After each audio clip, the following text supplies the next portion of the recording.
Tonight's mystery begins with a single ominous clue, and nothing that follows will be as innocent as it first appears. Where in the world are you listening from tonight? And subscribe so you never miss upcoming mysteries. Nero Wolfe and the Recipe for Murder. The first scream I heard that night came from a cookbook, which ought to tell you how the evening was going. It wasn't an actual scream, mind you, but the kind of jolt a man gets when a perfectly innocent package decides to introduce itself like a Broadway diva having a tantrum. I'd been sorting Wolfe's mail, a task I ranked just below cleaning the furnace, when my thumb slid under some butcher paper and hit the spine of a book with enough force to remind me I had nerves. Rain tapped the windows like a drummer warming up, and the brownstone felt unusually impatient for 9 o'clock on a Tuesday. Wolfe sat at his desk, planted like a monument to sedentary living, pretending not to watch me work. He was reading an article on Balkan agricultural reforms, because of course he was. At that hour, I'd prefer a detective agency that dealt strictly in missing cats and mislaid opera tickets. But Wolfe had other ideas for my evening. He claimed that sorting mail sharpened my senses. Personally, I suspected he just enjoyed giving me chores that required no brain power but plenty of paper cuts. The package was heavier than the average fan letter from ladies hoping Wolfe would sign their recipe cards. The label had our address typed neatly, with no sender name. I opened it carefully. Experience has taught me that anonymous parcels addressed to Nero Wolfe rarely contain holiday cheer, and there it was, an ornate leather-bound cookbook with gold filigree curling across its cover like vines choking a trellis. Very upscale, very foreign, the sort of thing you'd find displayed in the window of a Fifth Avenue importer, with a tag reading, "Don't touch unless you're rich." I flipped it open, and that's when the scream happened in my head.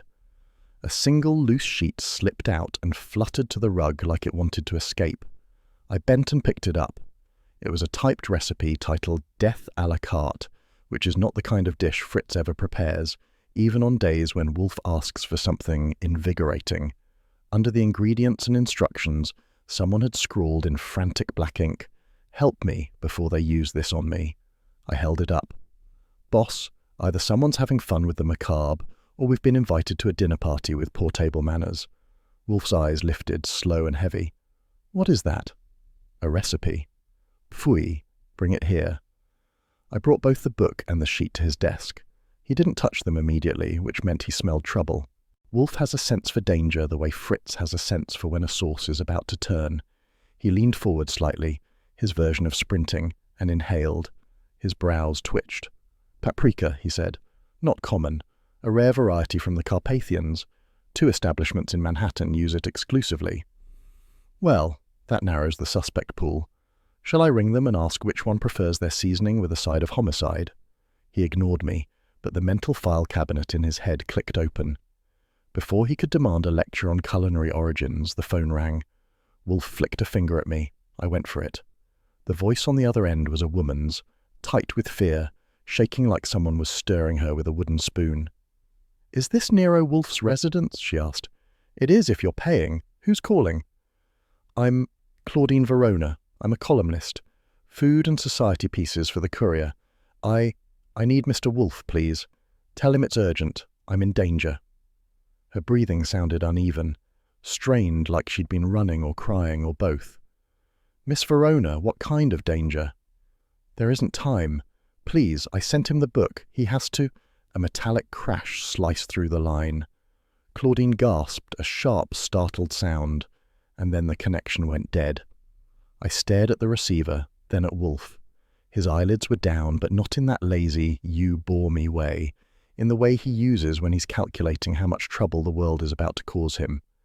That, I said, was not the usual wrong number asking for the chandlery across the street. Wolfe put down his reading with more force than necessary. "What did she say?" I told him. Every word. When I reached the part with the crash, he sighed, long and low. "Archie, go. Immediately." "Now that sounds suspiciously like concern," I said. "Pfui, the woman is in peril. Must I explain my sense of duty?" "No, sir, but allow me the pleasure of observing that you expressed it in a voice warmer than your usual 50 below." He glared. "Archie, do not dawdle. Retrieve facts, not frivolities." "Yes, sir." I grabbed my coat. If I get murdered, remind Fritz not to serve paprika at the funeral supper. Archie. Just keeping morale up. I left him sitting there, massive and marinating in displeasure, and hustled out into the rain. Manhattan wasn't in a forgiving mood. Storm clouds loomed like they were planning a takeover, and the cab driver who took me to Claudine Verona's building acted like I'd personally arranged the weather to spite him. Her penthouse was near Riverside Drive, a sleek tower of glass and ambition. The lobby man let me through after I flashed my license and my most winning smile, a combination that has opened more doors than a locksmith. Upstairs, the hallway carpets were so plush my shoes felt guilty walking on them. I rang the bell. No answer. I rang again. Still nothing. So I did what any responsible employee of Nero Wolfe would. I picked the lock. Inside, the place was a symphony of modern luxury. Chrome furniture, glass tables, a wall of framed restaurant menus signed by chefs whose names made food critics swoon. But the music was out of tune. The phone lay smashed on the floor. A chair was overturned. The air still vibrated faintly, the way a room does after something violent has just finished happening. "Miss Verona," I called. Silence replied. Then I saw it. On her dining table, neatly placed like a centerpiece for the world's worst banquet, sat the same leather-bound cookbook, and on the rug near it, a smear of blood, just enough to prove she'd been hurt, not enough to tell me how badly or whether she was still alive. I crouched and examined the smear without touching it. I'm no rookie. Original police evidence stays put. But I could take in everything around it. The scuff on the table leg, the angle of the dropped phone, a faint scent lingering in the air. Paprika. The same exotic note from the book. "Wonderful," I muttered. "At this rate, paprika will be the death of me too. The boss will say he predicted it." I gave the apartment a slow, disciplined sweep with my eyes only. No rummaging, no touching, just observation. A window latch was unlocked, suggesting either quick escape or quick entry. The balcony door stood ajar by 1/2 inch, letting in a thin breath of wet wind. I checked the balcony. No Claudine, no intruder, just the city stretching out grey and indifferent. Inside again, I scanned the bookshelves, the sideboard, the kitchen doorway. Nothing overturned except the one chair. Someone had been careful and fast. On a hunch, I checked the phone again. Not smashed in rage, dropped while struggling. The break pattern told me it hit the floor as someone pulled it out of her hand or knocked it away. If Wolfe asked, I'd relay that and brace for a lecture on handset physics. Well, there it was. Trouble fully cooked and served, piping hot. I pulled out my notepad. Wolfe, I murmured to myself, is going to love this. A cookbook, a plea for help, paprika perfume, and a vanished food columnist. He'll have indigestion for days. Still, I felt a twist in my gut that wasn't hunger. Claudine's voice had sounded genuinely terrified. Whatever happened here wasn't a prank. I did one last careful sweep, then headed to the door. Behind me, the apartment sat still, waiting, like a stage after the actors have left. As I closed the door, I thought, someone tried to write a recipe for murder tonight, and I'm the poor sap who has to bring it to Wolfe before orchid hours ruin his mood. I stepped into the hallway, rain still tapping the windows, and made for the elevator to take the next step forward into the storm. When Kramer hauled me back to Claudine Verona's penthouse an hour later, it had finished the transition from home to official crime scene. It still dripped luxury from every polished surface, but the air had that cold, brittle silence that hangs around after violence has promised to return. We stepped back inside. The overturned chair, shattered phone, and blood smear were right where I'd left them. Now I crossed to the kitchen, because kitchens tell the truth even when people can't. The place looked like a chrome cathedral dedicated to expensive appetites. You could have filmed a cooking show there if you wanted the audience to feel too poor to eat. The knife block sat on the counter like a row of soldiers, except one soldier had deserted, an empty slot near the middle. Someone had removed a medium-sized boning knife, the sort that can slice truffles or people depending on how the day's going. A saucepan lay upside down on the floor, adding an off-key clang to the room's silent tension. And there it was again, that faint, exotic whisper of paprika Wolfe had identified. Not the supermarket stuff, the rare, imported kind that only 2 Manhattan restaurants bothered to source. I sniffed lightly. If this were a cooking competition, the judges would deduct points for drama. "You! Step away from that counter!" That charming invitation came from a man with the build of a security bollard and the expression of someone who'd learned English solely to express disapproval. He was the doorman, and behind him, shouldering into the apartment like a man already carrying 10 problems too many, was Inspector Kramer. The cigar stuck in the corner of his mouth wasn't lit, indoor rules, but it smouldered in spirit. Kramer gave me a once-over. "Good. It's you. I was hoping it wasn't a burglar with a fondness for gourmet cookware." "If I were stealing cookware, I'd be heading for Fritz's kitchen, not Miss Verona's," I said. "This place is nice, but Fritz brands his pots with the wrath of God." Kramer didn't crack a smile, but a muscle in his cheek twitched. In Kramer speak, that meant appreciation. "Doorman called it in," he said. "Found the door unlocked. Saw the smashed phone, blood, you know the drill." "I do. And I also know you're about to tell me not to touch anything." "Correct." He jabbed the air with his cigar. "Don't touch anything." "Inspector, I'm shocked you think so little of me." I clicked my tongue. "I've only touched the carpet, the light switch, and the air since entering." "Archie." Okay, I'm a ghost." He moved past me, scanning the kitchen. "Knife missing?" "Yep." "Struggle?" "Looks like it." "Paprika?" His tone implied he knew the answer and hated knowing the answer. "Yes," I said. "Boss's special brand." He grunted, which in his language meant, "Wonderful. Wolfe is definitely involved, and my ulcer just wrote me a thank you note." He pointed to the countertop. "Where's her notebook?" "Notebook?" Miss Verona kept a working notebook for her columns. Recipes, gossip, schedules, exposés. She took it everywhere. Doorman says it's always on that stand by the mixer. But now, gone. I crouched, careful not to disturb a thing. The stand was still there, but the binder clips were open.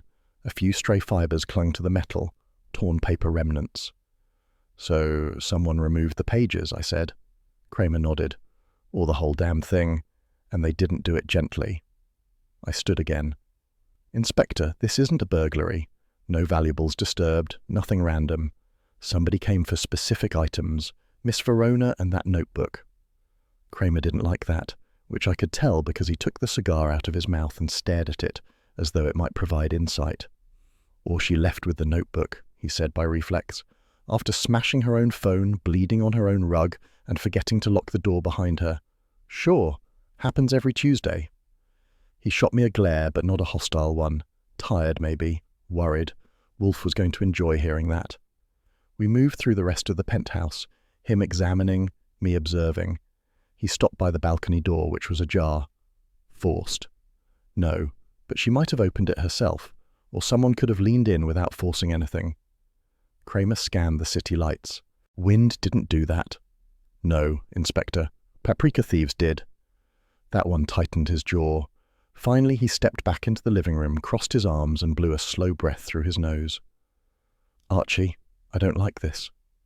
"Neither do I." "You said she called Wolfe?" "Yes." "What did she want?" "Help." She sounded terrified. "And Wolfe has no idea why?" "None." He eyed me. "Is that the truth?" "You want me to put it in writing?" He grunted again. That grunt meant, "Fine. I believe you, even if it ruins my night." "Well," he said, "now this is kidnapping or worse. I'll have men canvass the building, check the street cams, interview neighbors." He stepped toward the door. "You tell Wolfe." "I'll tell him," I said. "And don't worry, he'll be delighted." He snorted at that and left with the doorman trailing him, as though expecting Kramer to leave scorch marks on the carpet. By the time I returned to the brownstone, the rain had stopped sulking and moved on to brooding. Fritz greeted me at the front door with a look that said he didn't approve of me coming home late, wet, and presumably hungry. But his job was to feed us, not scold us. He still managed a perfect Swiss scold with his eyebrows. "Mr. Wolfe is in the office," he murmured. "Any sign of improvement from earlier?" "No." "Terrific." I hung my coat and headed for the office. Wolfe was in his chair, of course, looming over the room like a well-fed thundercloud. He didn't speak until I sat down across from him. "Well?" I reported everything. The kitchen, the missing knife, the paprika trail, the notebook, Kramer's attitude, the balcony door. Wolfe listened with his eyes closed, which didn't mean sleeping. It meant processing. When I finished, he opened them slowly. Confound it.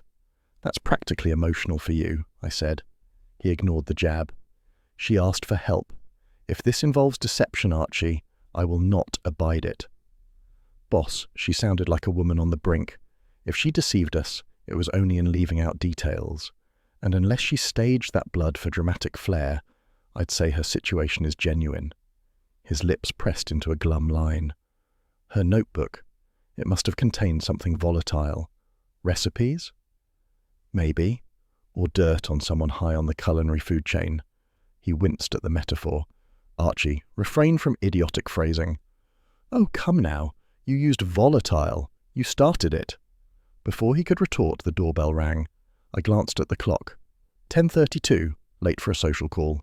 Wolfe tugged the bell cord. Fritz. Within moments, the man himself appeared. No phone calls from the kitchen, not in this lifetime. A gentleman, sir. Marco Belandi. Wolfe's brows rose. Send him in. Fritz departed. A second later, Marco Belandi entered the office like a man accustomed to applause. Tall, broad-shouldered, wearing a chef's white tailored into something that suggested Fashion Week rather than kitchen heat. His hair was slicked back with enough pomade to grill potatoes on, and his expression tried for confidence but landed in the vicinity of rattled arrogance. Mr. Wolfe, he said, with a little bow. Forgive my intrusion, I had to come. Yes, Wolfe said. I assumed you had not arrived accidentally. Belandi blinked, unsure whether that was an insult. I understand you received something today that belonged to Miss Claudine Verona. Wolfe's chin lifted a quarter inch. We received a cookbook addressed to me. It contained a disturbing addendum. Belandi cleared his throat. Yes, I believe she intended to blackmail me. I leaned back, lacing my fingers behind my head. Blackmail with a cookbook? What did she threaten, a scathing soufflé review? His eyes darted to me. This is serious. She intended to publish lies about my restaurant, claims about my ingredients, my sauces, things that would ruin me. And I presume, Wolfe said, you have come to offer compensation in exchange for the return of her notebook. Belandi gulped. Yes, exactly. I can pay handsomely. I don't care what you do with her, just the notebook. The notes. They must not reach the press. Well, I said lightly, that's certainly not suspicious. Belandi flushed. I haven't harmed her. No one said you did, I replied, but you said that in a tone that suggests you've practiced it in the mirror. Wolfe lifted a hand, silencing both of us. Mr. Belandi, I do not perform errands for the suppression of information, nor will I be bribed to impede an investigation. You misunderstand. I do not, Wolfe said. Leave at once. Belandi's face twisted through disbelief, anger, and the dawning realization that his evening was collapsing. He rose. If she publishes, she will publish nothing, Wolfe said quietly. She is missing. That froze him. Missing? Yes, Wolfe said. Good night. Belandi hesitated, then fled, as much as a famous chef can flee, with Fritz escorting him out. When the door shut, Wolfe exhaled. Someone used cuisine as pretext for murder, he said. We shall unseason their motives. I grinned. Boss, that's practically poetry. He glared. Archie, for your sake, do not provoke me. And with that, he closed his eyes, the ritual sign that the night's conversation was done and the storm behind his forehead had begun to build. If you've never heard Inspector Kramer try to sound calm, imagine a gravel truck trying to whisper. That was the tone that slid through the receiver at 8:46 the next morning as I was typing up a memo Wolfe had dictated. Something about culinary arrogance and the adolescent folly of chefs who season by instinct instead of intellect. White steam was rising from Wolfe's breakfast eggs, like they were sighing at the state of humanity, and Wolfe himself was already scowling at the newspaper when the phone rang. I answered. Nero Wolfe's office, Archie Goodwin offering the usual civility. Goodwin, Kramer said, clipped, controlled. When Kramer gets formal, trouble is about to be served cold. Get Wolfe. He's at breakfast, Inspector. It's not orchid hours yet, but it's close. If I interrupt his eggs, he'll accuse you of incivility. Get him anyway, I swiveled. Boss, Manhattan's conscience is on the line. Wolfe grunted. Archie. It's Kramer. He sounds like he swallowed a hedgehog. That earned me a narrowed eye, which in Wolf speak meant he accepted the disruption. I handed him the receiver. This is Wolfe. A pause. Wolfe inhaled through his nose. I see. Indeed. I understand. Another pause, then Wolfe's brows twitched in what, if you knew him intimately, qualified as distress. Finally he said, Your instincts were correct. Thank you. He hung up and sat still for a count of 5. I folded my arms. All right. Spill. Archie, he said quietly, Miss Claudine Verona has been found. Oh, alive? No. I let that sink in. Where? An alley behind her favoured bistro. She did not die easily. Wolfe rubbed a finger across his temple, a gesture rare enough to signal that he disliked the entire state of existence. Kramer said, and I quote, Good instincts, Wolfe. That's practically a confession of affection. Wolfe closed his eyes. Archie, get your coat. So we moved from breakfast to business. If there's one place in New York I'd outlaw if anyone ever made me mayor, it's the morgue. Not because of the bodies, those have good manners generally, but because the air always feels like disappointment made solid. Kramer met me near the stainless steel wall, his trench coat dusted with drizzle. You got permission, he said. Look, don't touch. I'm doing this as a courtesy, don't make me regret it. Inspector, I never cause regret. Heartburn, yes. Regret, no. He didn't bother glaring, he just nudged me forward. A sheet was pulled back halfway, and there she was, Claudine Verona. Her hair dishevelled, lipstick smudged, expressions slackened into something that didn't match the fear I'd heard last night. But Kramer was right. This wasn't a peaceful death. He summarized. Stab wound with a narrow blade, probably a boning knife. Strangled too, ligature marks, rope or cloth binding. He pointed with a pencil, never touching her. See that? Paprika smudge on the sleeve. He said it casually, but the look he gave me wasn't casual. Your boss was right about that spice. Again. Don't say it too loudly, I warned. He'll use it to justify a raise. Kramer snorted. I doubt that. He gave me another 30 seconds, then lowered the sheet. No extra commentary, he asked. I shook my head. Nope, just registering. He gave that sharp nod he uses when he's reminded he doesn't actually hate me. Good, don't meddle. But keep Wolfe updated. He may be useful. That was his version of sending roses. When I got back to the brownstone, Wolfe was in the office, leaning back with his eyes closed and fingers steepled, as though he'd been waiting for the universe to apologize. He opened one eye when I entered. Well? I delivered the facts exactly as Kramer had given them, no embellishments. When I reached the paprika stain, Wolfe muttered, That infernal spice will haunt me. Does this mean paprika is officially an accessory to murder? I asked, because someone had to. He gave me a look that would have soured Fritz's custard. Archie, I sat, just trying to lighten the carnage. He ignored that and leaned forward. We must enumerate our adversaries. He pulled a yellow legal pad toward him with exaggerated distaste. Wolfe found lists useful but aesthetically offensive. 1. Marco Belandi, truculent, vain, possibly adulterating his ingredients and panicking at exposure. 2, I said, leaning over his shoulder, Evelyn Trent, food critic with a reputation sharper than a carving fork and a professional rivalry with Claudine.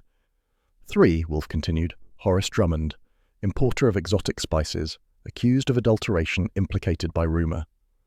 And 4, I added, Chef Kessler, the rising star with a temper hotter than his ovens. Wolfe allowed a grunt, which I interpreted as acceptance. Miss Verona was gathering information. Her missing notebook implies she threatened someone's reputation. I nodded. And someone decided to handle the problem with a boning knife. Wolfe drummed his fingers twice, his equivalent of pacing. We must not be precipitous. Bring Saul Panzer here, quietly. I raised a brow. Saul, not Ori. Mr. Panzer's delicacy is better suited to the culinary world's undercurrents. I'll call him. Before I could lift the phone, Wolfe added, And Archie, avoid being cavalier with Mr. Panzer. He is not immune to your misguided levity. That was Wolfe's version of protectiveness. I tapped my chest. Me? Cavalier? I'll be the picture of solemn professionalism. He snorted. Pfui. I dialed Saul, delivered the essentials, and arranged a discreet visit. Then I turned back. "All right," I said. "What's our angle? Recipes, rivalries, spice corruption?" "Precisely." He lifted his chin. "Manhattan's haute cuisine circle is a labyrinth. You will explore its passages." "Alone?" "Of course alone. If I accompanied you, it would violate several of nature's laws." "Also orchid hours," Wolfe glared. "Archie." Before he could elaborate, the doorbell rang. At 11:32 a.m., that's early for a guest, but late for a threat. I opened the office door. Fritz was already approaching the foyer with his usual ghost-like grace. "A Mr. Panzer, sir." "Send him," Wolfe said. Saul entered. No coat, flat cap tucked under one arm, expression mild and unreadable. "Morning." "Saul," I said, "nice of you to join our cooking class." He lifted an eyebrow. "Cooking?" "Archie will explain," Wolfe said. "Sit." Saul sat. Wolfe laid out the basics. Not the murder details, but the investigative compass. Claudine's last movements, her call, the paprika, the missing notebook. "Track activity around Miss Verona's residence," Wolfe ordered. "Speak to the bistro staff, quietly. We require timings, movements, who dined where and when." Saul nodded. "Duration?" "Until I'm satisfied." "Understood." As Saul left, I asked, "What about me?" "You, Archie, will begin discreet reconnaissance with our 4 prospects, but not today. You will first visit the bistro and survey the alley." "Now?" "No," Wolfe said. "At noon I take beer. You will go after." That was the scheduling obstacle for this scene, courtesy of Wolfe's eternal devotion to routine.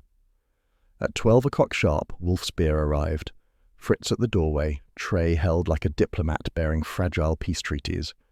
Wolfe accepted the chilled glass with reverence, paid the required tribute sip, and then waved me off. "Go. Gather facts, Archie, not conjecture." "Yes, sir." I grabbed my hat. "While I'm out, want me to bring back any spices for nostalgia?" The glare he gave me had enough voltage to light Times Square. As I reached for the doorknob, he said quietly, "Archie."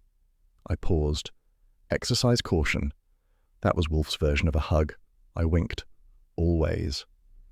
The bistro sat 2 blocks east of Claudine's building, a narrow-fronted place with a French name no Parisian would claim. The alley behind it was cordoned off, but Kramer had left my name with the uniforms. The asphalt was clean now. Crime techs had done their dance, but I could still feel the echo of what happened here. The sudden violence, the desperation, the struggle. I noted positions, crates pushed aside, dumpster lids scratched, a faint drag pattern that I did not touch. And I didn't rediscover any evidence. That wasn't allowed. I merely registered what Kramer had described earlier. One misleading detail caught my eye. A broken wine bottle near the door. A red herring, probably. The bistro tossed glass in the alley, and someone had been sloppy. Still, I wrote it down. Sometimes red herrings turn into the main course. At 1:47 p.m., as I finished my notes, my phone rang. "Goodwin," I said.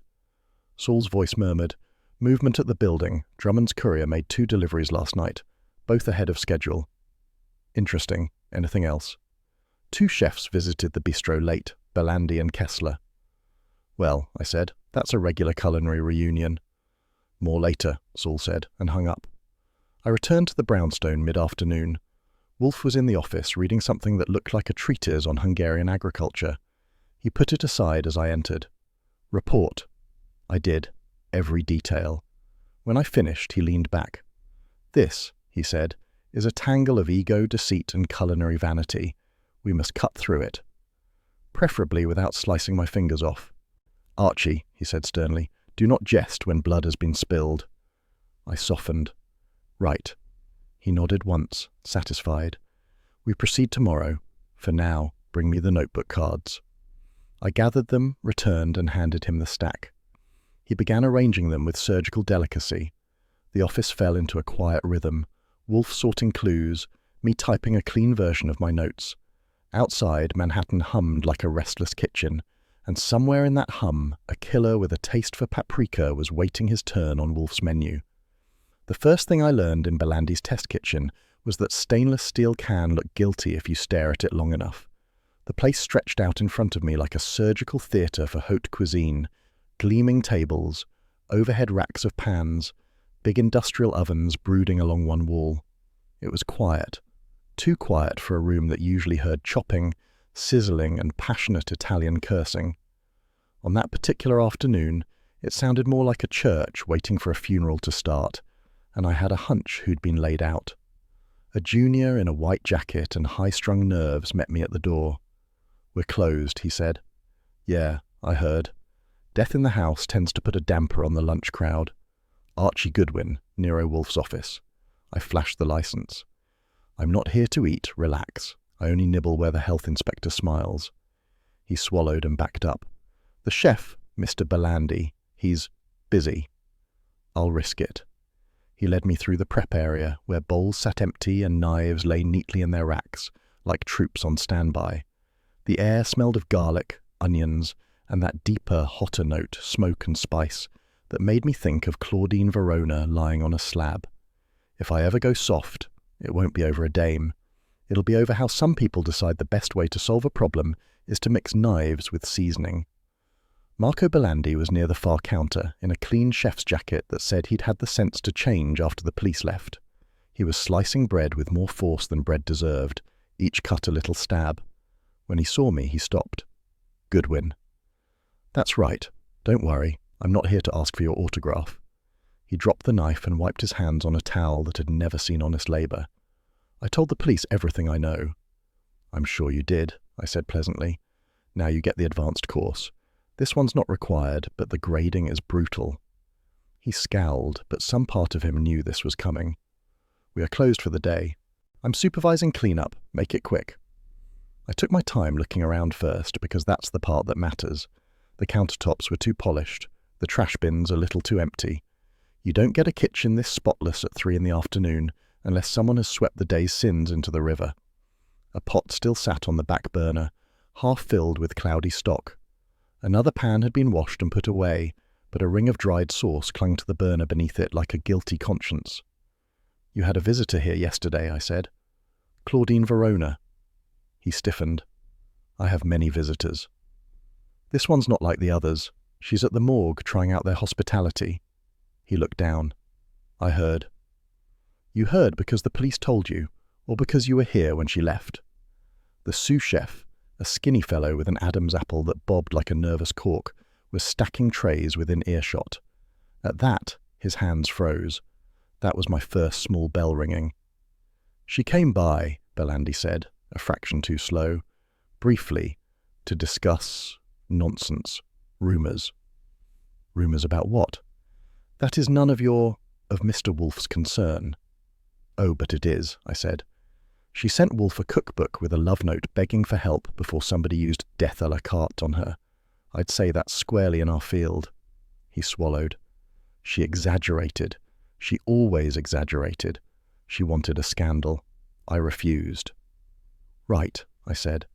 "So you barely knew her, hardly spoke to her, and if I check your schedule, I'll find she only dropped in for a quick espresso and a chat about the weather." "I did not say." "You implied," the sous chef blurted, then shut his mouth like he'd caught a flying knife with his tongue. I turned to him. "Friend, either keep quiet convincingly or talk convincingly. The middle ground is where people get subpoenas." Belandi shot him a glare. "Rico, enough." But the damage was done. Rico's eyes had already given me what I wanted. Fear, and not of me. "Let's try this again," I said. "Claudine comes here yesterday, a few hours before she turns into a lesson in forensics. You talk, you argue, then she leaves, probably with something you didn't want her to have. What was it?" "Nothing," Belandi snapped. His knuckles whitened on the towel. "She wanted access to my supplier lists, my contracts, my recipes. I refused. She threatened me. That is all." "And you didn't see her notebook?" He hesitated. "Notebook?" "The one she carried everywhere," I said, "where she wrote little notes that could ruin empires, including possibly yours." He looked away. That was as good as a confession that he'd seen it, maybe tried to grab it. But I wasn't here to make the arrest. I was here to sniff. Speaking of sniffing, that's when I saw it. A glass spice jar on a shelf above the prep counter. Plain, no label, pushed just a little too far back like it had gotten shy since last night. There were plenty of other jars, all labelled in neat handwriting. Cumin, coriander, thyme, oregano. This one had no identity, which made it the most interesting citizen in the room. I didn't touch it. Wolfe would have had me disinherited. But I stepped close enough to get a whiff. The scent that hit my nose was unmistakable now that my nose had been educated. Rich, smoky, sweet, and dangerous. That same rare paprika that had attached itself to Claudine's sleeve and to Wolfe's good mood like a curse. "Interesting ornament," I said lightly. "I see you've joined the anonymous spice movement." Rico glanced over, then quickly away. Belandi moved faster than a man of his size ought to, snatching the jar off the shelf. "That is nothing. An experiment. It is not for use." "Of course not," I said. "Nothing says safe like unmarked ingredients in a professional kitchen." "I told the police everything," he repeated, cradling the jar like it needed comforting. "There is nothing here for you." He was wrong. There was plenty. But none of it was mine to pocket. I wasn't going to march out with the jar under my arm and explain to Kramer that it had begged me for a field trip. "Well," I said, "if you're not using it, I'd suggest throwing it out. But you won't, because it's expensive, because it matters, and because somebody else cares about it even more than you do. Like, say, a dead woman and whoever killed her." Rico dropped a tray. It clanged loud enough to make us all jump. "Sorry," he muttered. "Relax," I told him. "I'm not the health inspector." That was the red herring for the day, because the health inspector wasn't going to be the one who closed Marco Belandi down. If my instincts were right, the guy with the badge wouldn't care about undercooked chicken. He'd care about murder served 3 ways. I gave the kitchen one more slow tour with my eyes. "All right," I said. "I've seen enough to give Mr. Wolfe indigestion. That's quite an achievement. Not many kitchens manage it." Belandi bristled. "I am not a criminal." "Let's hope you're right. Because if you are, someone has been using your stage to perform a very ugly play. And critics like Claudine have a way of writing their final reviews in blood." That wiped the colour off his face. I left him standing there with his unmarked jar and his very noisy conscience. Back at the brownstone, Wolfe had temporarily surrendered the office to paperwork. I walked in at 3:18 p.m. to find him at his desk, surrounded by index cards and a dictionary of culinary terms he hadn't opened in 20 years. The smell of Fritz's afternoon stock drifted in from the dining room, home cooking, honest and harmless. It was a relief after Belandi's steel jungle. He didn't look up immediately. "Report." "I missed you too," I said, dropping into the red leather chair. "Belandi's test kitchen looks like a morgue for vegetables. He's nervous, his sous chef's terrified, and somebody keeps unlabeled paprika in a jar like a secret stash." That got his attention. He stared. "Paprika? Without identification?" "Yep, I didn't touch it. I only inhaled enough to confirm it's the same rare Carpathian brand you charmed us with. When I noticed it, Belandi practically levitated to grab it, called it an experiment. If that was an experiment, I'm the Queen of Romania." Wolfe's lips compressed. "Archie, your metaphors grow more intolerable each day." "Only because the material demands it. You wanted the culinary world, you get the garnish." He sighed. "Did he admit to seeing Miss Verona recently?" He tried to slide past it. His sous chef tripped him. "They're hiding something, but I don't think they're skilled enough to hide murder. Panic, yes. Murder, no. That is conjecture. It's also instinct. You pay me for both sometimes." He regarded me a moment longer than usual. "You were not threatened?" "Only by his taste in kitchen decor." Wolfe sniffed. "Be serious. You meddle."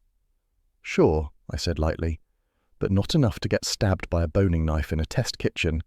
I reserve that honour for alleys." He grunted, which could have meant irritation or reluctant amusement. With him it was always 50-50. Before he could decide which, the doorbell rang. He pulled the bell cord, and Fritz appeared at the doorway like a conjured spirit. "Inspector Kramer, sir." Wolfe's brows nudged upward. "Show him in." Kramer came in hatless, coat open, cigar in hand, and, for once, not blazing. He looked tired around the eyes, not furious, which is how you know things are bad. "Wolfe," he said, giving me a nod that didn't exactly embrace me but didn't shove me out the window either. "Goodwin." "Inspector," Wolfe said, "this is not orchid time. You've chosen your moment well." "Yeah, well, don't get used to it." He planted himself near the globe, rolled the cigar between his fingers, and cleared his throat. "Off the record, Wolfe." My ears are open. Archie stays. Kramer didn't argue. That was his first concession. Autopsy report came in, he said. Verona didn't just get stabbed. She was poisoned first. Some kind of rare toxin comes in through gourmet ingredients. The doc says it's the sort of thing you'd find in fancy imported spices or specialty oils. Ah, Wolfe said softly. So they tried to ensure her silence twice. Twice? Kramer frowned. The poison, Wolfe said, and the knife. The former to weaken her, perhaps kill her privately. The latter to ensure the appearance of a straightforward assault if the toxin's subtlety failed. Cumbersome, but effective. Kramer grunted. That squares with the doc. He thinks she started to collapse before someone finished the job. Look, Wolfe, you know this spice world. Imports, adulteration, all that. What's your take? You are soliciting my interpretation. Off the record, Kramer repeated. I'm not paying you. I'm not signing anything. I just want to know if this sounds like something that would come through a crooked importer. Wolfe leaned back, eyes half closed. Yes. If one wished to cut pure product with cheaper or more potent substances, one might introduce a toxin inadvertently or deliberately. A woman investigating such practices would be inconvenient. Drummond, I put in. Kramer grimaced. We're looking at him. He supplies half the fancy joints in town. If Verona had proof he was shipping bad stuff and she was going to print it, she would be a liability, Wolfe finished. To him, to any chef who bought from him, and to any critic who had collaborated in silence. Kramer's jaw tightened. So now I'm staring at a mess involving money, reputation, and food snobs. Great. He slid the cigar back between his teeth, thought better of it, and took it out again. All right, Wolfe, that's helpful. He sounded like each word cost him $1. Wolfe inclined his head. You're welcome, Inspector. Don't get smug, Kramer said, but there was no heat in it. I'll still come at you if you sit on something. I would expect nothing less, Wolfe replied. Kramer started for the door, then stopped. And Goodwin? Yeah? His eyes narrowed. Try not to contaminate my scenes with your wisecracks. Inspector, my wisecracks are sterile. I boil them before use. He almost smiled at that, which for Kramer is the same as a hug, then left, pausing just long enough for Fritz to usher him out. When the door clicked shut, the office felt quieter, but heavier. Wolfe let out a long breath through his nose. So, I said, poison and a knife. Only in New York could dinner become a double-feature homicide. Archie, Wolfe said, for once your flippancy is apt. This now involves murder by recipe, literal and figurative. He reached for an index card and began to write, his pen scratching like a critic on deadline. I watched his hand for a moment, then swung to my desk and rolled a fresh sheet into the typewriter. If we were dealing with murder by recipe, it was time for me to start typing the menu. The morning the notebook reappeared, I knew we were in for trouble because Wolfe was already annoyed at 9:03 a.m., and orchid hours hadn't even warmed up yet. When Fritz brought in the mail tray, Wolfe glanced at it with the same suspicion he normally reserved for politicians and low-quality butter. One plain brown envelope sat on top, the kind that screams anonymity even before you open it. Wolfe nudged it with a fingertip. Archie, examine. You want me to poke the mysterious envelope? Sure. If it explodes, at least Fritz won't have to cook lunch. Archie. Yes, sir. I lifted the envelope with 2 fingers, shook it lightly, checked the seal, then held it up to the light. No wires, no springs, no indication of a souffle set to detonate. But if a ghost leaps out and demands a reservation, I'm quitting. Open it, Wolfe commanded. Inside, folded twice and smelling faintly of ink and danger, was a small notebook, Claudine Verona's missing treasure. I slid it out carefully and laid it on Wolfe's desk blotter. He didn't touch it, not yet. He preferred evidence to cool before he approached, the way some people wait before tasting soup. Ah, he murmured, so it resurfaces. It didn't walk here, unless dead columnists take up long-distance hikes. Archie, Wolfe warned, but not with real heat, read. The notebook contained shorthand, Claudine's brand of compressed scribbling that seemed designed to irritate detectives. I deciphered what I could. Each entry ended with a culinary metaphor. Boiling over, burnt crust, over-seasoned lies. Dramatic, sure, but she had a columnist's flair for seasoning the truth. The standout line was the one Wolfe had been waiting for. Belandi, falsified imports, Drummond involved, check warehouse. Well, I said, if she'd stuck to critiquing consommé viscosity, she'd still be alive and giving 2 stars to her killer's technique. Wolfe grunted. Cynicism is unbecoming. It's not cynicism, it's the job description. He tapped the notebook with a pencil, still refusing skin contact. This corroborates our suspicion. The adulteration of spices perhaps concealed a toxin. Miss Verona may have traced the shipment's origin. And someone traced her. Precisely. He rang the bell for Fritz, who materialized silently. Please call Mr. Panzer, Mr. Cather and Mr. Durkin, Wolfe said. Ask them to come immediately. Fritz nodded and departed. No phone calls from the kitchen, not even in a murder case. While we waited, Wolfe continued studying Claudine's cryptic lines. The culinary world, he said, is often rife with deceit. Behind every exquisite dish lies politics, rivalries, secrets. You're making it sound like the UN with aprons. He lifted an eyebrow. The United Nations is less hazardous. At 10:22 a.m., Saul Panzer arrived first, as silent as his reputation. Ori Cather followed with the swagger of a man who thought he had been summoned for charm rather than work. Fred Durkin lumbered in last, steady and dependable. Wolfe briefed them concisely. No poetry, all purpose. Mr. Panzer, Wolfe said, canvass the import district, quietly. We must learn the recent movements of Drummond's employees. Saul nodded. Done. Mr. Cather, speak to neighbouring warehouses. Observe, but do not intrude. Ori smirked. Observation is my strong suit. Wolfe's stare flattened the smirk. Mr. Durkin, you will accompany Archie to Drummond's facility. Remain outside unless invited in. I refuse to retrieve either of you from jail. Thanks for the vote of confidence, I said. Archie, he replied, this is serious. Do not antagonize Drummond. He is cornered prey. Wolves corner prey, I said. Pfui. Fred and I headed downtown, navigating trucks, longshoremen, and the smell of warehouses, pretending not to smuggle anything. Drummond's facility sat near the river, a squat brick building with fading stenciled letters that once had ambition. We took a slow walk around the perimeter. Men with clipboards shouted numbers at each other. Workers loaded crates onto trucks. Most crates bore honest labels: Childs, cinnamon, peppercorn. But every so often one passed by with a sloppy, too bright stamp that read, Product of Italy, even though the crate shape screamed Southeast Asia. Fred sniffed. Same smell as that restaurant, he said. Paprika, the fancy kind. Drummond must buy it in bulk. Maybe he seasons his lies with it. We positioned ourselves near the loading dock, not intruding, just watching.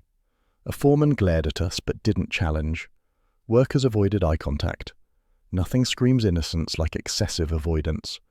A forklift trundled past carrying a crate whose label had clearly been slapped on 10 minutes earlier. I tapped Fred's elbow. See that? They're rebranding on site. Yeah. Switching labels after customs, Fred said. Dirty business. Before we could gather more, a shadow loomed from the warehouse doorway. Horace Drummond. Tall, slick suit, slicker hair, and an overconfident stride that suggested he'd never heard the word consequences. He looked like a man who'd been born with a silver spoon and sharpened it into a weapon. You too, he called, voice heavy with contempt. This is private property. We're on the sidewalk, I said cheerfully. Sidewalks are public. It's one of the perks of democracy. I know who you are, he snapped. Goodwin, Wolfe's errand boy. I prefer field investigator, but errand boy sounds youthful, so thanks. Fred shifted his weight. Drummond noticed and took a step closer. If your boss thinks he can meddle in my affairs... He doesn't meddle, I said. He deduces. It's inconvenient, but rarely fatal to the innocent. Drummond's jaw tensed. Leave. Now. Before I call the police. That'd be a fun call, I said. Tell them you want Goodwin and Durkin arrested for standing near mislabeled paprika. He blinked. Too slow. Then he sneered. You think you're clever. I think you're hiding something, and the smell of your spice shipments is helping. He stepped forward, eyes flashing. Fred took a deliberate step between us, not threatening, just solid, like a brick wall deciding to relocate. Drummond looked from Fred to me, then back. His confidence faltered just enough to confirm he was sitting on something hot. Then he turned away sharply. "Get off my property." "We're not on your property," I reminded him, but he'd already vanished into the warehouse like a disgruntled eel. Fred exhaled. "Boss won't like him." Boss doesn't like anybody until they're dead or innocent, and sometimes not even then. Back at the brownstone around 1:10 p.m., just early enough to avoid interrupting lunch, we found Wolfe in the office studying Claudine's notebook like it was a theological text. Fritz had left the aromas of veal stock and herbs trailing behind him, signalling lunch would soon be served. Wolfe didn't look up until I finished my report. He steepled his fingers. "False origin labels, brazen. And the paprika perfume factory you predicted." He shut his eyes. "I detest when my hypotheses are confirmed by stupidity." I grinned. "If you want, I can go back and antagonize him some more. He seems responsive." His eyes snapped open. "Archie, you will not provoke Drummond. He is cornered prey, and cornered prey lash out." I thought wolves did the cornering. "Phooey!" He slapped the desk arm with his palm. "Control yourself. A man like Drummond, ensnared, may attempt violence. I cannot—" He halted, grimaced, and waved a hand. "Exercise judgment." Translation: "Don't get killed, Archie." "Always do," I said gently. He sniffed and returned his attention to the notebook, nudging a page with the eraser end of a pencil. "Observe this line. Belandi. Falsified imports? Drummond involved? Check warehouse." "That," I said, "makes the warehouse dance we just saw look less like coincidence and more like choreography." He nodded slowly. "Miss Verona discovered adulteration. Perhaps unintentionally, she uncovered a shipment contaminated with toxin. Her exposé would have destroyed several reputations. And someone acted fast to make sure she published nothing but her obituary." Wolfe gave me a reproachful glance. "Archie, your levity is grotesque." "It keeps me young." He resumed reading, murmuring lines under his breath. Each entry dripped with hints, the sort of sharp-edged gossip critics use as currency. The closer he looked, the tighter his mouth drew. Finally, he closed the notebook. "This confirms it. Food is the weapon here, not merely sustenance, but leverage, coercion, and subterfuge. Not to mention flavor," I added. He glared weakly. Before he could lecture me on frivolity, Fritz appeared in the doorway and announced in perfect solemnity, "Lunch is served." Wolfe rose, ritual closure achieved. "Come, Archie. I require nourishment before we descend further into the muck of human ambition." "I'll be right behind you," I said. "And if today's soup tastes like paprika, I'm retiring." He didn't dignify that with a response, but the corner of his mouth twitched. A wolf twitch is practically a belly laugh. And that was how Beat 5 ended, with a murder notebook on the desk, a toxin trail leading into New York's spice trade, and the world's greatest armchair detective marching off to lunch like a general preparing for culinary war. The day Marco Belandi turned up in his own freezer, I learned two things. First, that even a chef with an ego the size of his ovens can end up chilled like yesterday's leftovers. And second, that Inspector Kramer has a special voice reserved for announcing disaster before breakfast. He used it at 8:17 a.m., calling the brownstone while Wolfe was midway through his second cup of coffee and already scowling at the newspaper as if it owed him money. I answered, "Nero Wolfe's office, Archie Goodwin promising charm if not wisdom." "Goodwin," Kramer said, tired enough to make the phone line sag. "Put Wolfe on." "It's orchid hours soon," I warned. "He'll try to charge you." "Goodwin." That was all. Just my name, flat and exhausted. I handed Wolfe the receiver. He listened in silence except for one soft grunt when Kramer said the words found in the freezer. Then Wolfe's eyelids drooped, not in boredom, but in resignation. "I see," he said. "Yes, Inspector. I appreciate the details." Another pause. "No, I cannot offer conclusions yet." He hung up like each motion cost energy he didn't want to spend. "Belandi?" I guessed. "In his restaurant's walk-in freezer," Wolfe said. "Stabbed. Same instrument, same placement. Mr. Kramer says the scene is unpleasant." "That settles it," I said. "Belandi's not our killer. He's a corpse auditioning for the role of Warning." Wolfe didn't answer. He lifted his coffee, took a slow sip, then set the cup down with more care than was necessary. "Go with Mr. Kramer. Bring me facts, not frostbite." The bistro was closed, its door guarded by a uniformed cop who looked personally offended by murder.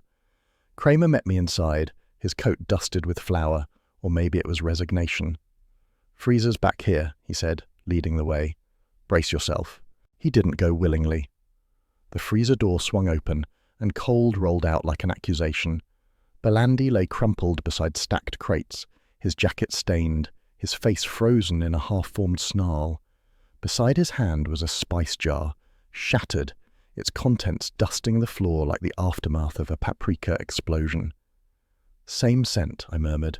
"The Carpathian special." Kramer nodded. "And same blade signature, according to the doc's early look." I crouched, careful not to touch a speck. Evidence is a jealous mistress. She doesn't tolerate fingerprints from amateurs. I scanned the crates, the smear on the floor, the angle of Belandi's collapse. No defensive wounds stood out. He hadn't fought. Either he'd trusted the killer, or he'd never seen the blow coming. "Someone wanted him iced fast," I said.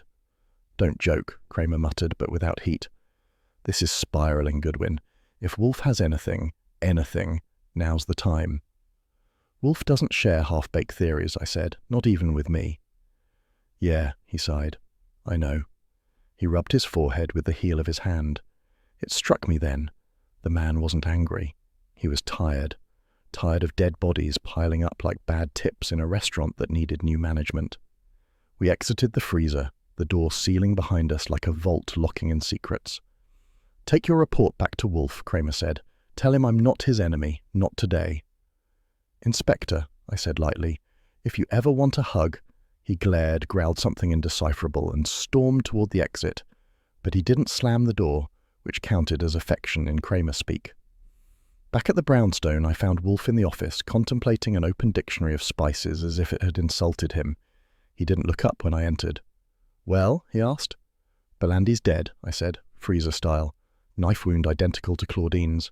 Paprika dust everywhere. Whoever killed her didn't want him testifying, singing, or sautéing. Wolfe closed his eyes. "Someone is pruning witnesses, Archie." "If they prune any faster," I said, "you'll run out of people to interrogate. You'll be left with me, and I'm a limited conversationalist." "I prefer you unmolested," Wolfe said quietly. That froze me for a half-second more effectively than a walk-in freezer. Wolfe didn't toss affection around lightly. He stored it like vintage wine and only served it when necessary.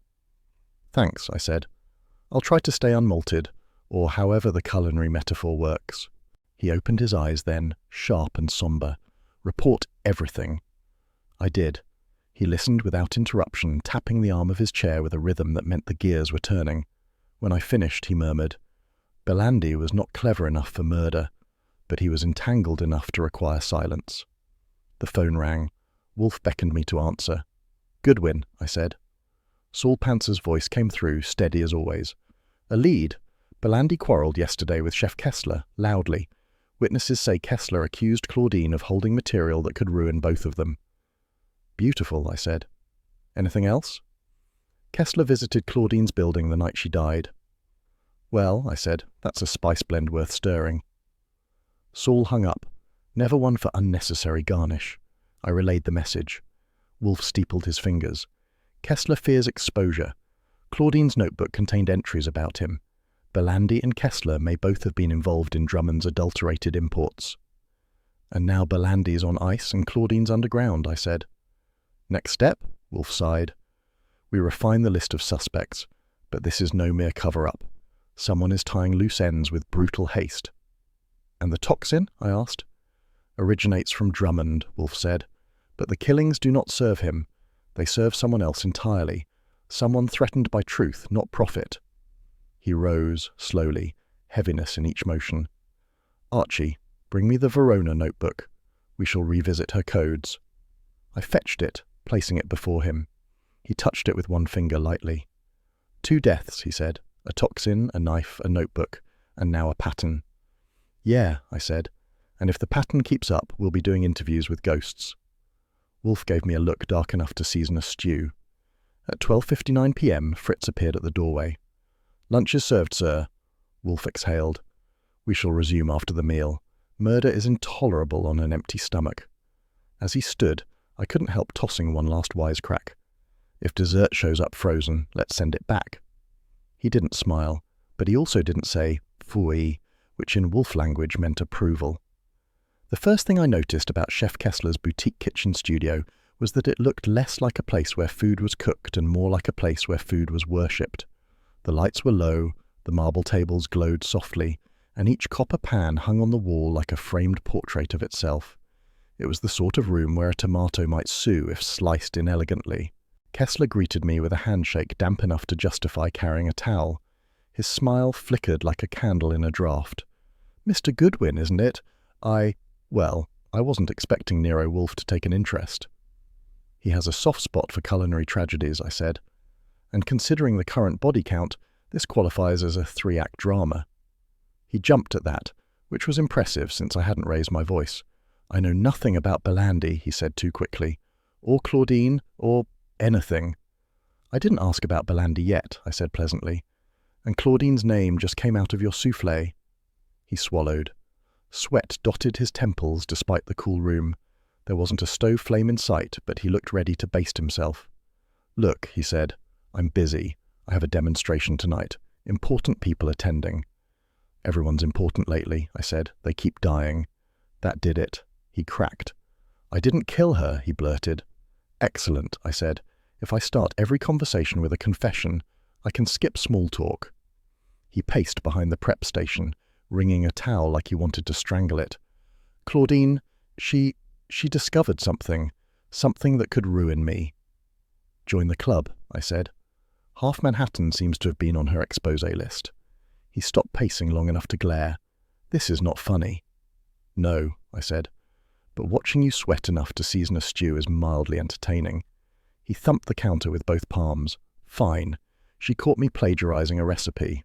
A few, actually." "From Belandi?" His jaw tightened. "Bingo." "I didn't steal," he insisted. "I borrowed, adapted, refined." "That sounds like a thesaurus exercise," I said. "But yes, career suicide. Claudine must have loved it." Kessler slumped. "She gave me a chance to confess publicly before she printed it. I refused. I begged her not to publish." "When was this?" 3 nights ago, but I didn't see her again." "That's a problem," I said. "Saul Pantzer places you outside her building the night she died." His face drained so fast I thought the lighting dimmed. No, I just went to talk to her, to ask if she'd reconsider."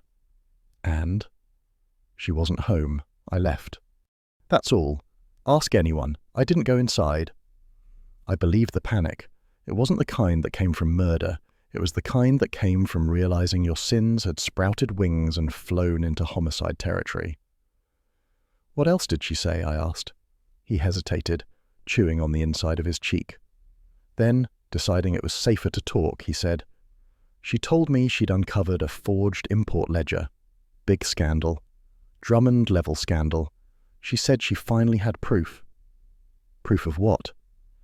"Of the adulterated spices, of toxicity, of shipments being relabeled. She said people would go to jail." "And where's this ledger now?" His shoulders lifted helplessly. "Gone. She kept it hidden. She didn't trust anyone, not me, not the editors, not even her assistant." A red herring flickered in my mind. Maybe Claudine had forged the ledger herself, but Kessler looked too earnest in his misery to be lying well. "All right," I said. "Relax. If you didn't kill her, Wolfe will figure out who did. And if he doesn't, Kramer will, eventually." That earned the smallest, saddest laugh I'd heard all week. I left him in his culinary cathedral, looking like a man who'd just been told his next dish would be served at his own funeral. Back at the brownstone, I found Wolfe surrounded by index cards, Claudine's notebook, a spice dictionary, and one of Fritz's freshly baked rolls, untouched, which meant he was working too hard or thinking too deeply. Neither was good for his mood. "Report," he said without looking up. I told him everything. The sweat, the plagiarism confession, the vanished ledger, the timeline Saul had punctured. "Chef Kessler did not murder Miss Verona," Wolfe pronounced, "but he contributed to the environment that invited her death." "Like everyone else in this case," I said. "It's like they all brought their favorite sin to a potluck and someone supplied the murder." "That analogy," Wolfe said stiffly, "is repugnant, but not inaccurate."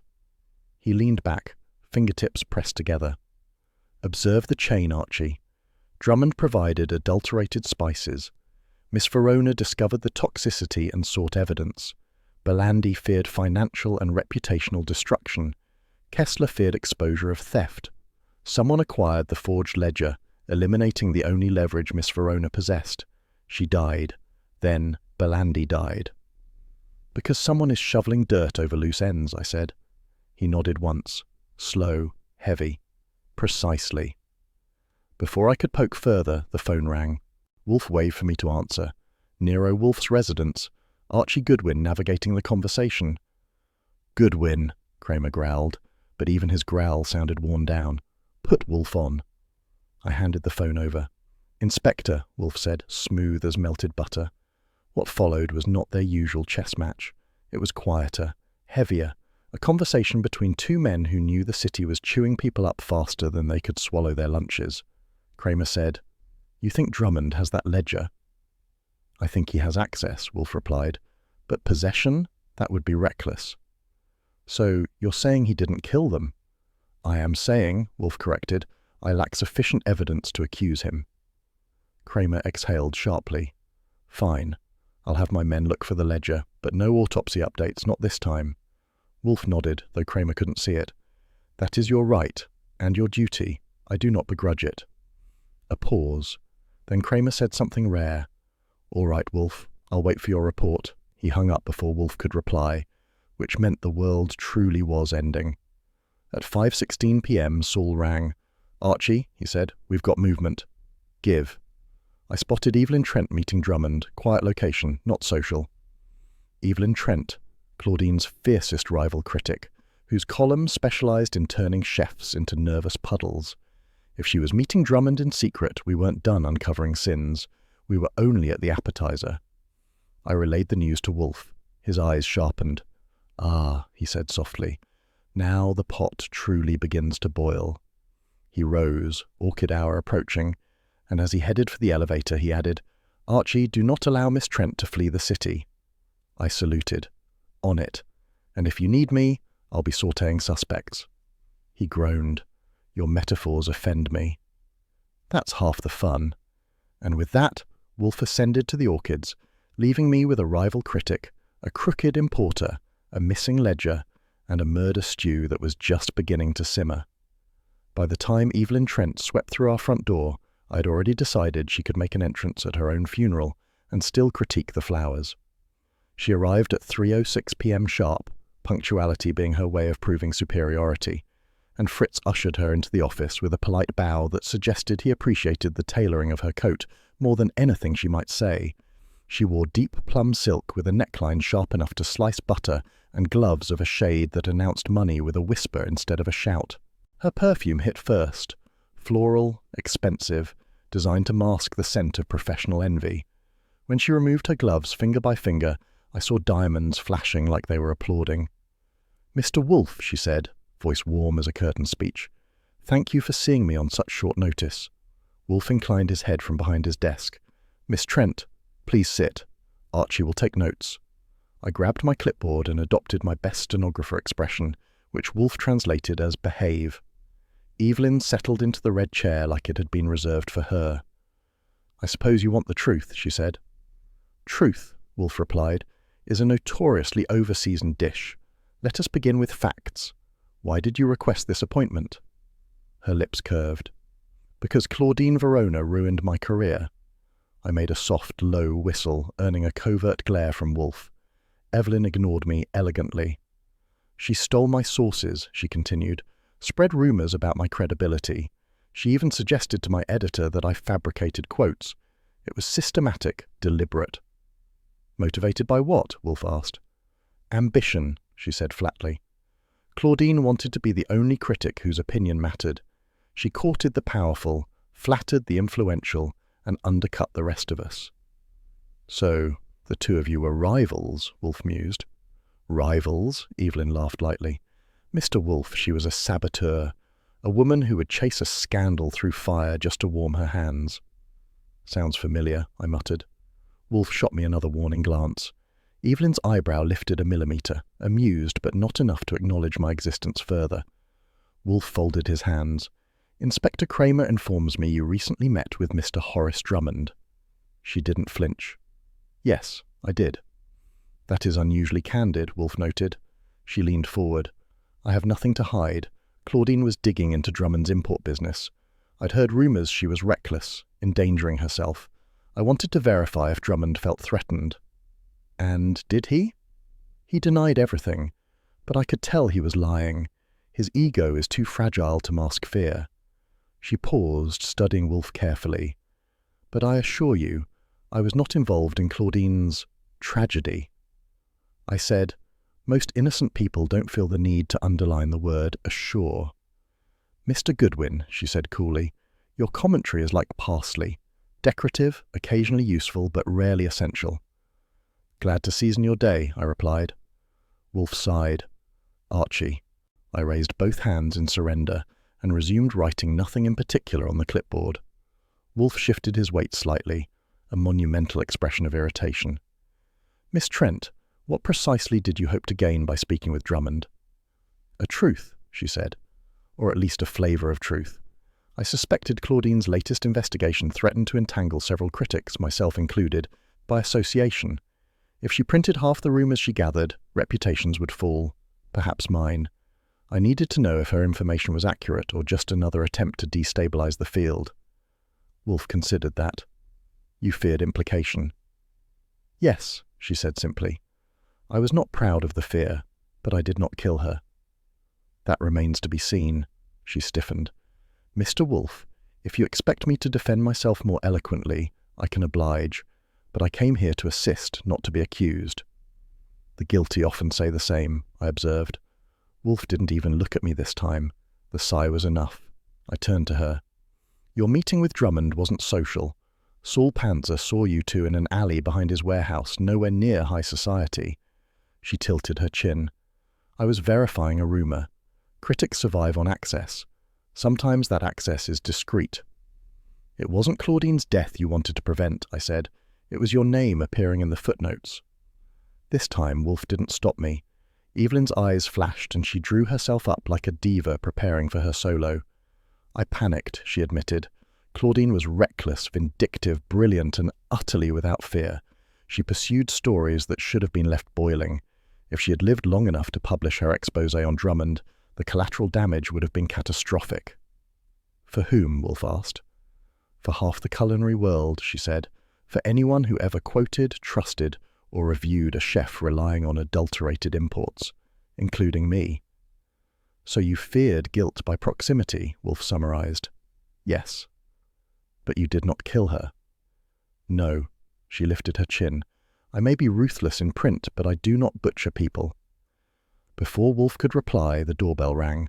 Fritz appeared, never from the kitchen, and announced quietly, Mr. Panzer is here. Wolfe nodded. Show him in.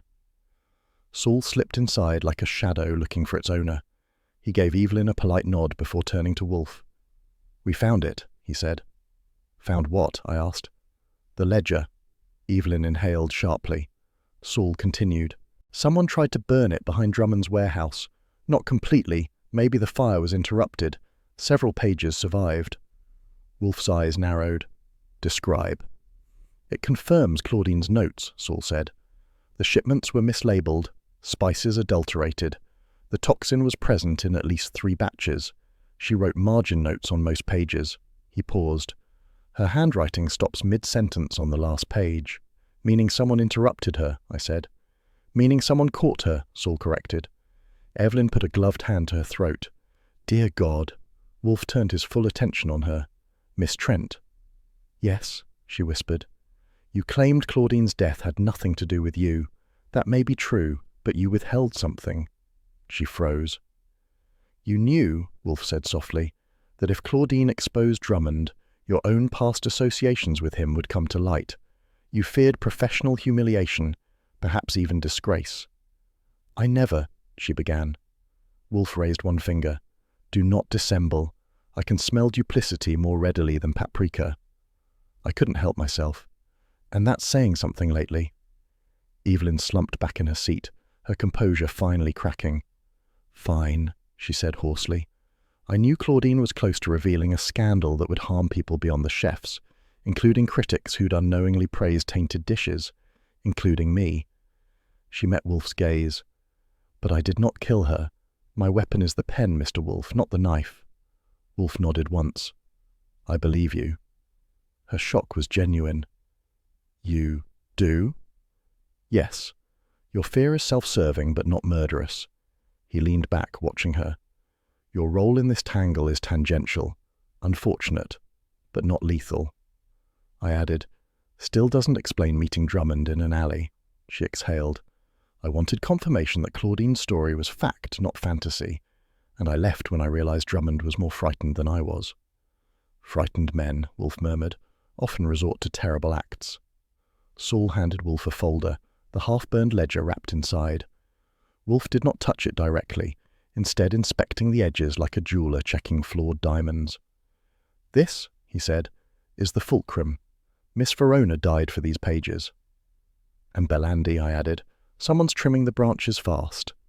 Evelyn rose, smoothing her gloves. Am I free to go? Wolfe nodded. For now. She hesitated. Mr. Wolfe, thank you for hearing me. Miss Trent, he said, your candour, delayed though it was, has value. She swept out with her dignity mostly intact. Fritz closed the door behind her like he was sealing a vault of secrets. Silence settled. Then Wolfe spoke, low and cold. The killer cooks with fear, not spices. I let out a breath. Well, if fear is tonight's special, we'd better prepare the kitchen. Wolfe gave the faintest grunt. Archie, retrieve the Verona notebook. We must compare handwriting. And after that? His eyes glinted. After that, we prepare to serve someone their just desserts. The morning Drummond tried to threaten Wolfe by mail. The sun was shining too brightly for villainy, which only proved villains have no respect for atmosphere. The envelope arrived at 10:07 a.m., slid through the mail slot with a self-important thup that suggested it expected applause. Fritz delivered the tray as usual, but the letter practically wiggled to the top by arrogance alone. Wolfe eyed it as if it were an improperly ripened avocado. Archie, read. I slit the envelope. Inside was a single sheet of creamy paper embossed with Drummond's monogram. HD, intertwined like snakes pretending to be sophisticated. It read, cease meddling, withdraw from the Verona Belandi investigation immediately, or suffer consequences. You have been warned. H. Drummond. I whistled. Short, sweet and stupid. He didn't even include a postscript. Wolfe extended a hand. I passed him the letter using my fingertips like handling something contagious. He read it once, snorted, and tossed it onto the desk. Inane bluster. He does have nice stationery, I said. We should frame this and hang it in the kitchen. Wolfe shot me a glacial look. Archie, that would offend Fritz. Right. And we wouldn't want to offend Fritz with evidence of criminal stupidity. He grunted, a sound that meant he was annoyed but not about to explode. Before Wolfe could file the letter under F for fatuous, the doorbell rang. Fritz reappeared, never from the kitchen, with a quiet announcement. Inspector Kramer, sir. Wolfe sighed. Show him in. Kramer entered wearing a face that suggested he'd slept 3 hours and spent the remaining 5 chasing idiots through Manhattan. His cigar wasn't lit, which was never a good sign. He looked from me to Wolfe and back again. You got a letter, he said without preamble. Yes, Wolfe replied. A juvenile attempt at intimidation. Kramer rubbed the bridge of his nose. Wolfe, Drummond's dangerous. Don't underestimate him. And there was no threat in the words, only the weary professionalism of a man who'd identified too many bodies this week. Wolfe inclined his head an inch. I appreciate the warning. You're involved now whether you want to be or not, Kramer said. He knows you're close. That makes you a target. He would not dare, Wolfe muttered. I've seen men dare worse, Kramer said softly. Be careful. Wolfe's lips thinned. Thank you, Inspector. For a full 2 seconds the room held something resembling mutual respect. Then Kramer turned, waved a gruff farewell, and left without slamming anything, proof he might actually like Wolfe in some distant, reluctant way. I'd barely returned to my desk when the phone rang. I answered. Goodwin, Saul Panzer said in his whisper-smooth voice. Our friend Drummond is meeting someone. If it's Santa Claus, I want pictures. No, Lena Ford. That froze my wisecrack factory mid-production. Claudine's assistant? Yes, they entered a cafe separately, left separately, but not before exchanging something under the table. Details. Couldn't see, but Lena looked nervous. I hung up and turned to Wolfe. We've got a new suspect. His eyes darkened. Bring her. Lena Ford lived in a small but aggressively tidy apartment near Gramercy Park. When she opened the door, her eyes widened the way guilty people's eyes do when they realize the jig is not just up, it's dancing on the table. Mr. Goodwin, she said. What? What do you want? A chat, I said. Friendly if possible, professional if necessary. She swallowed. Is this about Claudine? That and the company you're keeping. Her face paled. I don't know what you mean. Then let's go over it slowly, I said. You met Drummond. Why? She backed into her living room like a cornered deer rehearsing excuses. He wanted to know what Claudine had. I didn't tell him anything. Didn't you? I said. Seems to me you had access to all her notes, and all her spice samples, and every recipe she was planning to expose. Her breath hitched. Bingo. Miss Ford, I said gently, Claudine trusted you, but she also wrote things down, and we know someone stole her forged ledger, someone who knew exactly where she kept it. The silence was so tight you could have served it as consommé. Finally, she whispered, I didn't mean for her to die. I didn't interrupt. People talk themselves into deeper holes when you give them enough rope and quiet. I wanted an opportunity. Claudine was going to leapfrog into power with that exposé. She promised to bring me along. Lena twisted her fingers, but then she changed her mind, said I wasn't editorial material. She laughed. And Drummond? I asked. He offered me a chance, said once Claudine printed the story, the industry would collapse, but if the ledger vanished, and if she couldn't publish, tears glimmered. He promised me an editor position. All I had to do was help him delay her investigation. Delay, I repeated, not kill. Her eyes darted away. Belandi recognized you, I said. Didn't he? He saw you near the ledger, saw you take it, and you couldn't let him talk. She shook her head violently. He threatened me. He said he'd tell the police. I panicked. It was self-defense. Stabbing a chef in a freezer isn't usually listed under self-defense, I said. She buried her face in her hands. I didn't kill Claudine, I swear it. Maybe not, I conceded, but you nudged enough dominoes to build a bridge to murder. When she finally looked up, she was trembling, not with grief, fear. And fear was the spice Wolfe said our killer used most. Back at the brownstone, Wolfe listened to my full report with his eyes half-lidded. Not sleepy, but in that dangerous state where his brain was arranging puzzle pieces faster than gravity could keep them on the table. Archie, he said at last, this matter requires culmination. I figured, I said. You want a big showdown? Kramer in the wings? Suspects sweating through their ties? Archie, he said with maximum disdain, do stop prattling. That's not prattle, I said. That's showmanship. The final confrontation, Wolfe said pointedly, shall occur here, tonight. Invite Drummond, Miss Ford, Miss Trent, Chef Kessler, and Inspector Kramer. That's quite a menu, I said. Should Fritz prepare canapes for the condemned? Archie. All right. I stood and headed for the hall. I'll gather the guests, and if anyone brings a knife, I'll confiscate it and tell them Wolfe already has the sharpest one in the room. He gave a small harumph, affection disguised as exasperation. You are incorrigible. And you, I said, love it. He didn't disagree. That was as good as a public declaration. And so the stage was set. A brownstone courtroom, a spice-fueled scandal, a murderer cooking with fear, and Nero Wolfe preparing, as always, to serve the truth hot. The first hint that the showdown was going to be memorable arrived when I noticed Wolfe adjusting the angle of his chair by 1/2 inch. That might not sound like much to a civilian, but for Nero Wolfe, shifting his bulk voluntarily meant only one thing. The next hour would either crown him Emperor of Logic or send someone to the electric chair. I didn't know which Lena Ford preferred, though from the way she perched on the red leather chair opposite Wolfe's desk, tight-lipped, spine-stiff, eyes flicking like a cornered ferret, I suspected she was reconsidering her life choices. I could have told her this wasn't the room where lies survived long, but she hadn't asked for my wisdom. Only a fool offers free advice to someone about to be roasted by Wolfe. It spoils the flavour. The suspects formed a neat arc across the office, as if we were plating a tasting course for a cranky emperor. Evelyn Trent sat with Opera House poise, hands folded like she was awaiting applause from the Metropolitan. Horace Drummond stood near the wall, shoulders broad enough to block a window but not quite wide enough to hide the sweat staining his collar. Kessler, jittering like a whisk in overdrive, adjusted his cuffs every 12 seconds. And Lena, poor misguided Lena, kept glancing at the front door as if she thought escape was possible. It wasn't. Kramer was parked near the bookshelves with his arms crossed, the posture of a man who had already prepared 3 versions of tomorrow's report and was waiting only for Wolfe to confirm which suspect would ruin his evening. Wolfe, ensconced in his throne-like chair, let the silence ripen until even I felt the tension, and I was on the home team.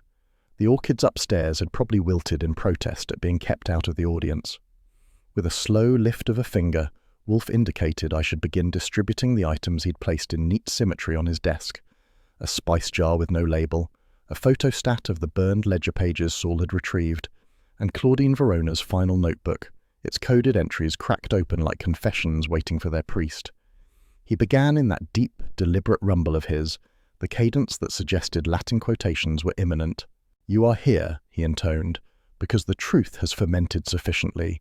The odour is unmistakable." Kramer made a noise halfway between a grunt and a sigh. Drummond scowled. Kessler gulped. Evelyn Trent lifted one elegant brow. Lena did nothing, which was either admirable discipline or resignation. Wolfe continued, "We must begin with Miss Verona's investigations. She sought to expose adulterated spices entering Manhattan's elite kitchens. Her notebook, felicitously restored to us, catalogues the chain of malfeasances." He made a small gesture toward the pages. "Drummond, your import company mislabeled shipments intentionally. You believed the culinary world too entranced by novelty to question your wares." Drummond opened his mouth, then shut it again. I admired the restraint. Most men didn't know when it was wiser to let silence do the heavy lifting. "Claudine," Wolfe said, approached Mr. Bellandy. His panic, though unbecoming, was not homicidal. He merely feared professional ruin and foolishly confided in Chef Kessler. Wolfe briefly aimed a cool stare at Kessler, who shrank by at least an inch. "Your plagiarism," he added, "was odious but not deadly." Kessler sputtered. I didn't." "You lied to her," Wolfe said, "and later lied to Mr. Goodwin. But lying is not in itself fatal." He shifted his glance to Lena. Others, however, found truth intolerable. Lena stiffened. Kramer leaned forward. Wolfe's voice softened, which was his version of lowering a cleaver. "Someone sought to ensure Miss Verona never published her exposé. Someone obtained from Mr. Drummond a sample of a rare, toxin-laced paprika meant for disposal, not ingestion. Someone invited Miss Verona to a private interview, sprinkled the adulterated spice into a tasting demonstration, and waited for the symptoms to begin. When she faltered, this person staged a struggle, stabbed her with a narrow blade to mislead the police, and removed her notebook." Evelyn Trent gasped, far too dramatically. Kessler muttered a curse. Drummond swallowed hard. Lena at last blinked. Kramer pressed, "Who?" Wolfe ignored him. The same person realized that Mr. Bellandy, having seen Miss Verona and chosen to conceal his involvement, suspected the truth. He confronted her. She silenced him with equal efficiency. I caught Saul's eye where he watched from the doorway. He gave me a subtle nod, confirming the pattern matched everything he'd unearthed in the field. Wolfe continued, "You see, the killer made one mistake, a simple culinary oversight. They used the same adulterated paprika in both killings." He lifted the unlabeled spice jar with 2 fingers, as though it were a particularly distasteful insect. "I detected it immediately." Drummond stammered. Then you know who had access to?" "Yes," Wolfe said.